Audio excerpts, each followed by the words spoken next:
오늘 설교 제목은 New Normal, 예측 불가능 시대 속의 교회라는 제목을 잡았습니다. 세계보건기구 WHO는 지난 3월 11일 세계적 대유행 팬데믹을 선언했습니다.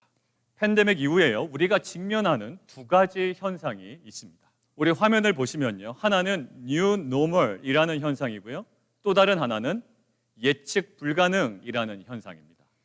이전에 노멀이라고 생각했던 것들이 있습니다.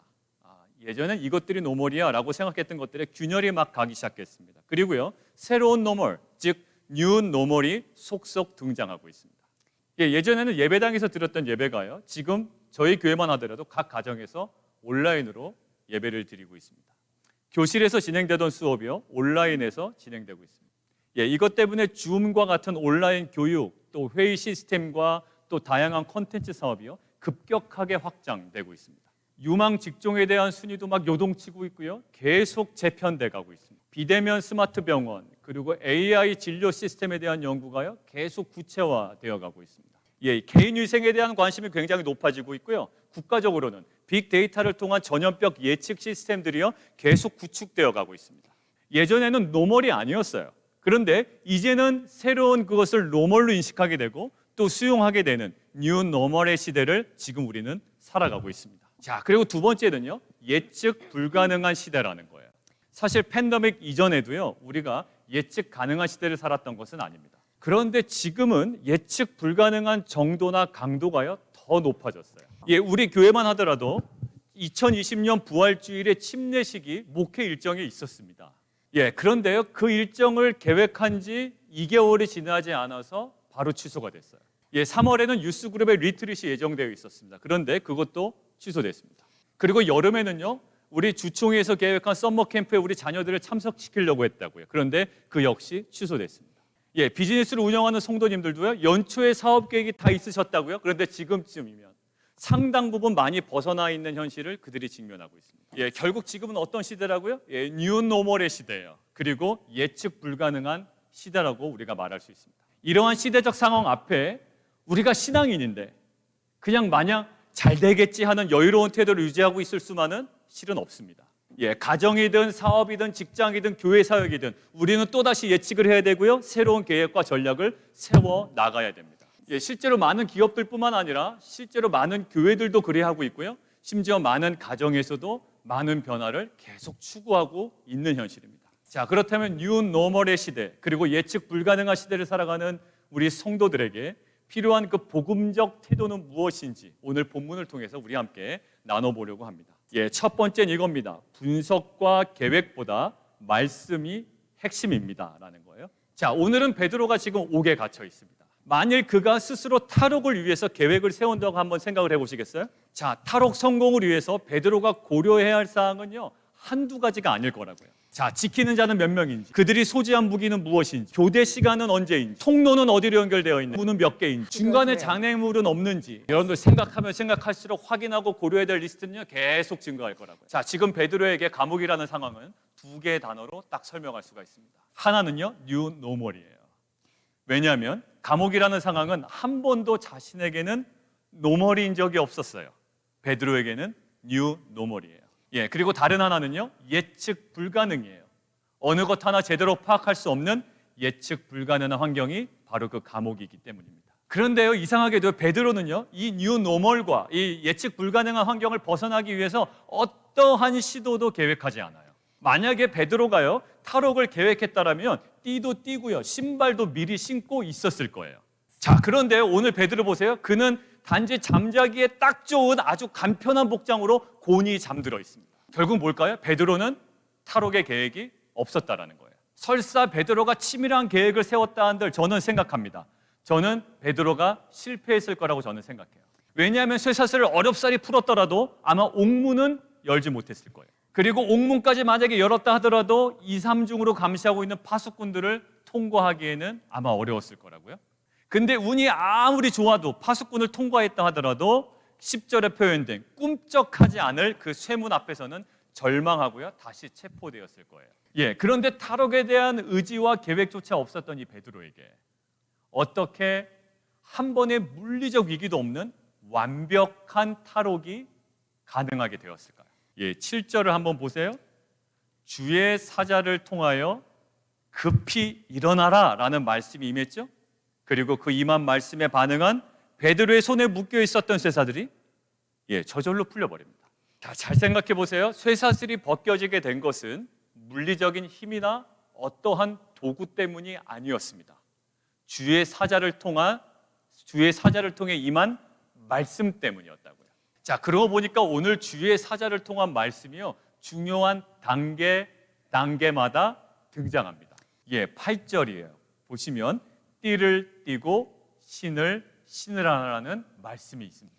그런데요, 거기 보니까 베드로가 그대로 했다라고 되어 있죠. 그 다음에 8절 후반부에 또 말씀이 임해요. 겉옷을 입고 따라오라 라는 말씀이 또 있습니다. 그러니까 베드로가 한 일이라고는 뭐예요? 주의 사자를 통해 임한 말씀대로 비몽사몽간에 그냥 따라한 것뿐이었습니다. 실은 모든 계획은 어디 안에 들어가 있는 거예요? 그 말씀 안에 들어가 있었다는 거예요. 그런데 주의 사자를 통해 임한 그 말씀은 한치의 오차도 없는 탈옥을 위한 정확한 솔루션이었다는 거예요. 결국 뉴 노멀과 예측 불가능한 상황이었던 그 감옥에서 베드로가 탈옥에 성공할 수 있었던 원인이 이제 아주 명확해졌습니다. 베드로의 분석과 계획 때문이 아니라 주의 사자를 통해 베드로에게 임한 말씀 때문이었습니다. 사도행전 13장도요 마찬가지예요. 이전까지는 유대인들에게만 복음을 전했습니다. 그것이 그 당시에 노멀이었어요. 그러나 이제는 이방인에게도 복음을 전하는 뉴 노멀의 시대로 진입해버립니다. 자, 안디옥 교회는요, 이방인 선교라는 이러한 뉴 노멀에 최적화된 교회였다고요. 최적화된 교회임에도 불구하고요, 안디옥 교회는 여전히 예측 불가능한 상황에 지금 놓여 있습니다. 어떠한 방식으로 이방인 선교를 감당해야 할지, 타 지역으로 사람을 보낼 것인지 아니면 안디옥 중심적으로 사역을 할 것인지, 만약 보낸다면 누구를 보낼 것인지, 안디옥 교회는 예측 불가능한 이러한 뉴 노멀에 그런 모든 상황들을 지금 직면하고 있는 겁니다. 자, 그런데 이러한 상황에서 안디옥 교회에서요, 아주 의미 있는 사역이 시작됩니다. 공동 단임 목회를 하고 있었던 바울과 바나바가요, 선교사로 파송되어 가고 있는 거예요. 여러분들, 이건 아주 파격적인 선교 전략입니다. 이러한 선교 전략이 어떻게 나오게 되었죠? 안디옥 교회 리더십들의 기획 회의의 결과가 아니었습니다. 13장 2절에 아주 명확하게 기록되어 있습니다. 함께 읽겠습니다. 주를 섬겨 금식할 때에 성령이 이르시되 내가 불러 시키는 일을 위하여 바나바와 사울을 따로 세우라 하시니 라고 되어 있습니다. 결국 바울과 바나바 이 공동 단임 목회자를 파송하게 된 것은요, 회의의 결과가 아니라 주를 섬겨 금식하며 기도할 때, 그때 성령께서 주신 말씀, 바나바와 바울을 따로 세우라라고 인한 그 말씀으로 인한 결과였습니다. 여러분은 물론 안디옥 교회는요, 선교 정책을 위한 어떤 선교 정책 결정을 위한 목적으로 수차례 회의도 했을 겁니다. 그리고 그런 회의를 통해서 수많은 선교 전략들을 기획하고요, 수많은 시뮬레이션을 계속 돌려봤을 거예요. 그러나 안디옥 교회는 최종적으로 성령을 통해 주신 말씀으로 컨펌하고요, 그 말씀에 담임 목사와 모든 공동체가 순종해 나간 거예요. 오늘 12장과 13장 두 가지 상황을 통하여 확인되는 것이 있습니다. 첫 번째는 이거예요. 베드로의 탈옥의 그 완벽함은 베드로의 계획이 있지 않았다. 오직 주의 선사를 통해 임한 말씀에 있었다라는 겁니다. 두 번째, 그 안디옥 교회의 그 창의적인 선교 사역은요, 리더들의 기획 회의에서 출발하지 않았어요. 오직 성령을 통해 임한 말씀에서 출발했다고요. 여러분들, 사도 바울이요, 2차 전도 여행을 막 출발할 때 멘붕을 경험합니다. 본인이 염두하고 이렇게 고대하고 딱 바랬던 지역이 있었는데 그 지역이 자꾸 막히는 거예요. 사도행전 16장 6절에서 7절을 함께 읽겠습니다. 멘붕이겠죠? 같이 한번 읽습니다. 성령이 아시아에서 말씀을 전하지 못하게 하시거늘 그들이 부르기아와 갈라디아 땅으로 다녀가 무시아 앞에 이르러 비두니아로 가고자 애쓰되 예수의 영이 허락하지 아니하시는지라. 2차 전도 여행을 계획하고 있는 이 사도 바울이요, 뉴 노멀과 예측 불가능한 상황을 지금 직면한 거예요. 사도 바울이 이런 상황을 어떻게 해결했을까요? 사도행전 16장 9절 자막으로 함께 읽겠습니다. 마게도냐로 건너와서 우리를 도우라 라는 말씀입니다. 자신의 계획에 계속 어긋나고 계속 빗나가는 멘붕 상황에서 사도 바울의 해결책은 무엇이었습니까? 성령을 통하여 주신 말씀이 솔루션이고 해결책이었어요. 바울의 입장에서는요, 아시아 지역이 가장 좋을 것 같고 그곳이 아니라면 차선책으로 비두니아가 좋을 것 같았지만 하나님께서는 명확하게 말씀하셨습니다. 마게도냐로 건너가라. 결국 그 말씀에 순종하여 마게도냐로 건너가 유럽의 이방인들에게 복음을 전하게 됩니다. 사랑하는 성도 여러분, 우리는 팬데믹으로 인해서 뉴 노멀과 예측 불가능한 시대를 살아가고 있습니다. 사실 팬데믹까지 안 가더라도 우리의 인생은 늘 그런 상황을 직면하곤 합니다. 사업 환경도요, 가만히 보면 늘 뉴 노멀이에요. 그리고 예측 불가능의 현장입니다. 재오픈을 계획할 때 필요한 전략은 무엇일지, 또 새롭게 오픈을 계획하시는 분들은 개업 일정을 어떻게 잡아야 할지, 모든 것들이 미지의 영역이라고요. 목회 현장도 마찬가지입니다. 연초에 세워놨던 모든 부서의 계획이요, 우리 지금 다 전면 다 수정해야 됩니다. 이때 우리가 의지하고 신뢰함으로 우선적으로 강하게 붙들어야 할 것은 무엇일까요?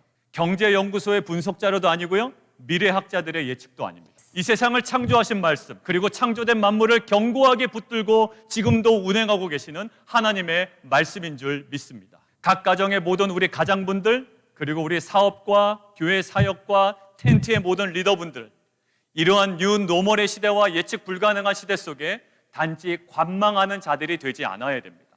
그렇다고 해서 세상의 흐름에만 모든 판단과 결정을 맡기는 그러한 자들도 되면 안 됩니다. 우리들은 오히려 이때 사도행전 13장처럼 주를 섬겨 힘써 금식해야 합니다.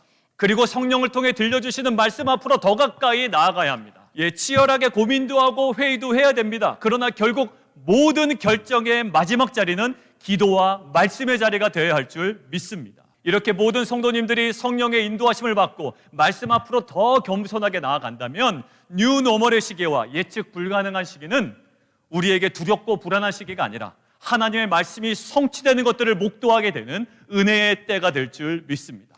자, 그런데 뉴 노멀과 예측 불가능한 상황 속에서 우리가 말씀을 따라갑니다. 그런데 좋은 결과가 당장 일어나지 않는 경우가 실은 더 많습니다. 그래서 우리가 보면 말씀을 끝까지 쫓아가지 못하고요, 중도에 포기해버리는 경우가 상당히 많아요. 이렇게 애굽으로 돌아가라는 이 죄된 본성은요, 끊임없이 우리 안에 이렇게 역사한다고요. 자, 이때 우리가 기억해야 할 것이 무엇일까요? 오늘 포인트의 두 번째 주제입니다. 이해보다 순종이 핵심입니다. 오늘 베드로는 세 가지 말씀에 순종합니다. 급히 일어나라, 띠를 띠고 신을 신으라, 겉옷을 입고 따라오라. 자, 그런데 이런 행동을 따라하는 베드로의 상태가 어떤지 9절에 나와 있습니다. 생시인 줄 알지 못하고 라고 표현되어 있어요. 베드로는요, 꿈인지 생시인지, 자기가 왜 지금 이러한 행동을 해야 되는지 전혀 이해하지 못하고 있습니다. 그런데 베드로가 모든 상황을 이해하고 깨닫게 된 그 시점이 있습니다. 자, 11절이에요. 이에 정신이 들었다라고 되어 있고요, 그 후반부에는 알겠노라 라고 되어 있고요, 그 다음에 12절에 깨닫고 라는 표현으로 이어집니다. 그러면 그가 깨닫기 직전 7절부터 10절까지는 어떤 내용이 들어있을까요? 베드로는요, 이해하지도 못한 채 그저 말씀대로 따라한 행동뿐이었다고요. 결국 베드로는 7절부터 10절까지 주어진 말씀에 순종한 이후에 모든 상황들을 그 이후에야 제대로 이해하고 깨닫게 된 겁니다. 베드로가 만약에 자기는 도저히 이해되지 않는다고 일어나는 것을 거부했거나, 또 띠를 띠고 신을 신지 않았거나, 겉옷을 입고 따라 나가지 않았더라면 상황에 대한 이해와 깨달음은 아마 불가능했을 겁니다. 이해되지 않았지만 말씀에 순종했기 때문에 베드로는 결국 깨닫게 된 거예요. 아브라함도요, 실은 약속의 아들인 이삭을 번제로 바치라 라는 말씀이 이해가 안 됐습니다. 이해될 리가 없죠. 죽일 거면 왜 이삭을 주셨습니까? 이해되지 않는 것이요, 한두 가지가 아닐 거라고요. 아들을 결박하고 있는 중에도 그는 아마 이해하지 못했을 거예요. 그런데 이해되지 않을 때, 그때 아브라함은요, 이해하려고 노력하기보다 순종을 택합니다. 그런데 놀라운 일이 벌어져요. 이해는 아직 되지 않았지만 순종을 택한 아브라함에게 깨달음이 임합니다. 창세기 22장 12절 말씀이에요. 사자가 이르시되 그 아이에게 내 손을 대지 말라. 순종한 이유입니다. 끝까지 순종한 이후에 이 말씀이 임해요. 손을 대지 말라. 그에게 아무 일도 하지 말라. 내가 내 아들 독자까지도 내게 아끼지 아니하였으니 내가 이제야 내가 하나님을 경외하는 줄을 내가 알겠다라고 되겠습니다. 아브라함은 그 전까지 이해하지 못했습니다. 아브라함은요, 하나님이 왜 자신에게 이러한 일을 요구하셨는지를 무엇을 통해 이해하게 되나요? 순종을 통하여 이제 이해하게 되었습니다. 무엇이 핵심인가요? 이해보다 순종이 핵심이었습니다. 결국이요, 이해보다는 순종을 통해 모든 것을 이해한 아브라함에게 임한 은혜가 있어요. 하나님께서 친히 준비하신 여호와 이레의 순양이었습니다. 여호와 이레의 순양은 이해로 얻어지는 게 아니었어요. 순종으로만 얻어지는 거였습니다. 만약에 아브라함이 난 도대체 이해되지 않으니 나는 순종하지 않겠어 라든지 나는 모리아 산으로 가지 않겠어 라고 결정했다면 여호와 이레의 은혜는 누릴 수 없었을 겁니다. 사랑하는 성도 여러분, 우리는 보통 내 자신이 이해되어야 내가 순종하겠다라고 이야기합니다. 그렇지만 기억하십시오. 이해가 아닌 순종이 핵심입니다. 여러분들, 말씀을 깨달아서 얻어지는 게 은혜가 아니고요, 말씀에 순종해서 얻어지는 게 은혜인 줄 믿습니다. 우리가 순종할 때 말씀에 대한 온전한 이해와 깨달음의 은혜가 임하는 줄 믿습니다. 예측할 수 없는 상황 속에서 말씀도 도무지 이해되지 않는 성도님들이 계시다면 이해될 때까지 거부하는 것이 아니라 오직 순종을 통해 그 모든 상황과 말씀에 대한 진정한 이해와 깨달음을 누리는 은혜가 있기를 원합니다. 그러기 위해서는 우리에게 그 음성이 하나님의 말씀이라는 확신이 있어야 됩니다. 만약 가정이나 사업이나 또 직장이나 여러 가지 사역 속에 예측 불가능한 상황으로 인해 두려워하며 불안해하는 성도님들이 계시다면 막연히 상황을 관망만 하지 마시고 그렇다고 세상의 흐름에게만 이끌려가지 마시고 사도행전 13장처럼 주를 섬겨 금식하며 만물을 창조하시고 또 만물을 지금도 붙잡고 계시고 운행하고 계시는 능력의 말씀 앞으로 더 겸손하게 나아가시는 귀한 성도님들 되시기를 주님의 이름으로 축원합니다. 치열하게 고민도 하십시오. 그리고 치열하게 회의도 하십시오. 그러나 모든 결정의 마지막 자리는 기도와 말씀의 자리가 되어야 할 줄 믿습니다. 이렇게 모든 성도님들이 성령의 인도하심을 받고 말씀 앞으로 더 겸손하게 나아간다면 뉴 노멀의 시기와 예측 불가능한 시기는 우리에게 단순히 두렵고 불안한 시기가 아니라 하나님의 말씀이 성취되는 것들을 명백하게 목도하게 되는 은혜의 때가 될 줄 믿습니다. 그러한 은혜를 누리시는 우리 모든 성도님들 되시기를 주님의 이름으로 축원드립니다. 우리 자리에서 다 함께 일어나실까요? 우리 함께 좀 찬양했으면 좋겠습니다. 여러분들, 이방인 선교라는 뉴 노멀 시대에 사역했던 안디옥 교회가 있어요. 정말로 뉴 노멀이었습니다. 그 당시 노멀은 무엇이었을까요? 유대인들에게만 복음 전하는 교회가 노멀한 교회예요. 그런데 이 안디옥 교회는 뉴 노멀한 교회가 됩니다. 어떻게 선교해야 될지 수많은 회의가 필요했을 거라고요. 그런데 정말로 파격적인 어떠한 결정이 나옵니다. 어떤 결정일까요? 공동 목회 시작한 지 얼마 안 되는 1년밖에 안 되는 그 바나바와 바울을 파송하자라는 거예요. 우리로서 상상할 수가 있겠습니까? 집사님 중에 한 번 보내고 선교훈련 받은 우리 일반 평신도 중에 한 번 보내고 아니면 원래부터 선교의 자원이었던 사람들을 보내지 지금 안디옥 교회를 태동시키고 1년 동안 훈련시키고 교육하고 양육하고 담당했던 담임 목사 둘을 파송하는 거예요. 회의의 산물로서는 도저히 나올 수 없는 겁니다. 예측 불가능하고 뉴 노멀의 상황에서 그들이 집중했던 것은 뭘까요? 주를 섬겨 금식하고 말씀 앞에 엎드리는 거예요. 사랑하는 성도 여러분들, 사업이나 직장이나 가정이나 여러 가지 어려움들이 있어요.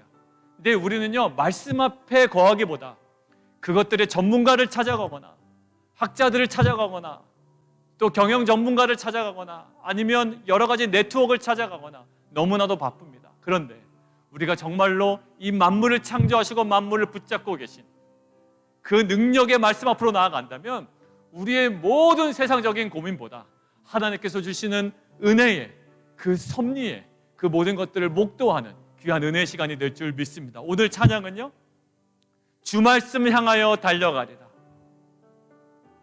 힘도 아닌 능도 아닌 오직 성령으로 주를 향하여 달려가리라. 주의 영광 안에 살게 하소서. 이러한 믿음의 고백으로 우리 함께 찬양했으면 좋겠습니다. 하늘에 나는. 우리 시간 함께 좀 기도할까요? 사도 바울은 2차 선교 여행의 계획이 모두 막히게 됩니다. 막히는데도 불구하고요, 분명한 하나님의 사인임에도 불구하고 그럼에도 사도 바울은요, 아시아에 대한 미련을 버리지 못해요. 그런 사도 바울이 아시아에 대한 미련을 과감하게 버리고 마게도냐로 담대하게 행할 수 있었던 것은 무엇일까요? 다른 것이 아니라, 회의가 아니라, 사도 바울의 또 다른 계획이 아니라 성령을 통하여 임한 말씀 때문이었음을 우리는 믿습니다. 지금 그동안 우리들에게 익숙해졌던 것들은 다 사라져버렸어요. 우리는 예배당에서 예배드리는 것도 익숙했다고요. 그러나 이제는 가정에서 예배를 드리는 뉴 노멀의 시대예요. 우리는 학교에서 수업하는 것이 노멀이었어요. 그런데 온라인에서 수업하는 것이 뉴 노멀이에요. 이 다양한 것들이, 새로운 것들이 노멀로 등장하는 뉴 노멀의 시대입니다. 그리고 어느 것 하나 예측할 수 없는 시대를 살아가고 있습니다. 내게 익숙하던 사업, 내게 익숙하던 직장, 내게 익숙하던 가정생활, 내게 익숙하던 교회 사역의 루틴들이요, 모두 깨어져 버렸어요. 예측할 수 없는 어려움과 두려움도 있습니다.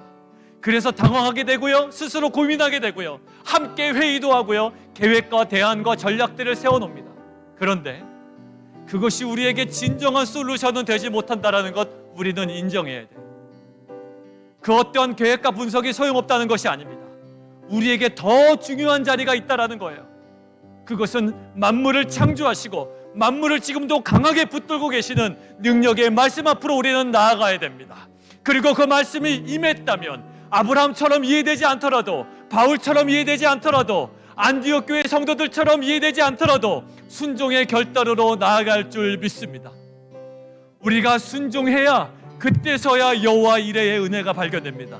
순종하지 않으면 하나님께서 모리아산에서 준비하신 순양을 우리가 누릴 수 없습니다. 이해되지 않을 때, 거부감이 밀려올 때 오직 말씀에 대한 신뢰, 하나님에 대한 신뢰로 순종하게 하여 주시옵소서. 가장 어려운 시기를 지날 때에 더욱 말씀 앞으로 나아가 겸손하게 순종함을 통해 이 시기가 두려움과 불안함의 시기가 아니라 여호와 이레의 은혜의 시기임을 가정과 사업과 직장과 교회들 사역들 속에 우리 모두가 경험하게 하여 주시옵소서. 우리 주님 이름 3번 부르고 함께 기도하도록 하겠습니다. 주여, 주여, 주여. 살아계신 하나님 감사합니다. 지금은 생명다의 십자가 사랑으로 피 흘려주시고 부활하셔서 우리 교회 머리 되신 예수 그리스도의 은혜와 하나님 아버지의 우리를 향한 변함없는 사랑하심과 성령님의 교통하심이 뉴 노멀의 예측 불가능한 두렵고 불안한 시기를 살아가지만 만물을 창조하시고 만물을 강하게 붙들고 계시는 능력의 말씀 앞으로 나아가 오직 순종을 통해 하나님께서 준비하신 여호와 이레의 은혜를 누릴 것을 확신하는 빛과 소금교회 성도님들과 자녀들과 사업과 직장과 생업 위에 지금부터 영원토록 함께 계시기를 간절히 축원하옵나이다. 아멘.